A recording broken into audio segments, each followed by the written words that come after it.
Welcome back to Factfinder Investigates. Could the state of Kansas start expanding on nuclear energy here in the state? Ana Valdez spoke with one of the cities that's looking to bring a nuclear plant to Kansas. 3 counties have already expressed interest in hosting nuclear plant projects. Hutchinson, located in Reno County, believes it has a strong chance. Hutchinson and Reno County are really positioning themselves to be ready for this kind of development in the future. TerraPower, co-founded by Bill Gates, and Deep Fusion are 2 companies trying to bring nuclear energy to the state. The city manager of Hutchinson says he put Hutchinson's name in the running since this is a unique opportunity for the city. How can we get ourselves in this arena? We have a new Evergy power plant coming already, and what can we do to position ourselves to build off of that momentum? Lyon County and Coffee County also showed interest in hosting the nuclear plant projects. For Hutchinson, having it means an economic boost. As you look at these projects, they bring a great number of construction jobs and as well as other economic development that comes along with them, and that's one of the things that we're really ready for. The community is already giving its feedback. One concern is safety. If the analysis were to show that this could impact the water or the salt mines could have some negative adverse effect or whatever the case may be, then certainly they wouldn't want to come here and we wouldn't want that either. City leaders believe that the area's infrastructure makes them a great choice. I would encourage any industry that's looking for a location to really give us a consideration, especially from the talent perspective. We're really ready and primed for development. In Hutchinson, I'm Ana Valdez, 12 News. TerraPower has already met with the state of Kansas and Evergy last month, and they will start looking for potential places come January.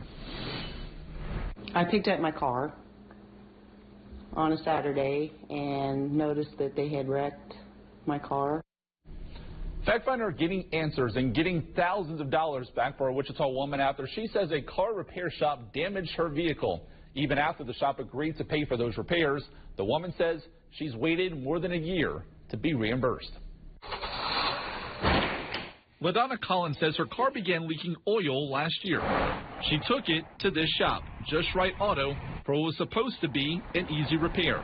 They had it for about a week, and I went and picked it up and noticed that it was still leaking oil, worse than it was when I brought it in there. So LaDonna took her car back, and the shop agreed to fix it. The second time I brought it in, they had my car for 5 weeks. During those 5 weeks, she was told the shop had to get parts to repair her car.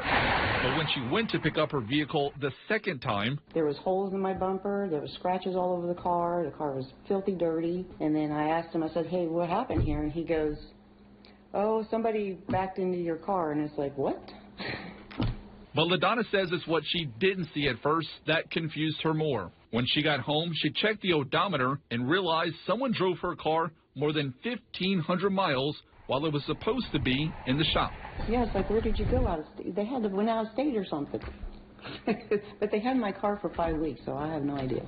While LaDonna says she was never told exactly what happened to her vehicle, Just Right Auto signed a contract with her, stating they would pay for the repairs, the mileage, and the fees for a rental car, totaling $9,000. However, after waiting for more than a year and no reimbursement, LaDonna called Factfinder. So I thought it was all good, and the way they were talking to me, they were gonna pay.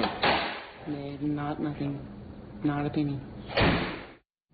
Now, a new update this week. I spoke with the manager at Just Right Auto. He says the employee that worked with LaDonna has been fired in large part due to the damage caused to her vehicle and not paying her back. And after we reached out, he says he would make right by that situation.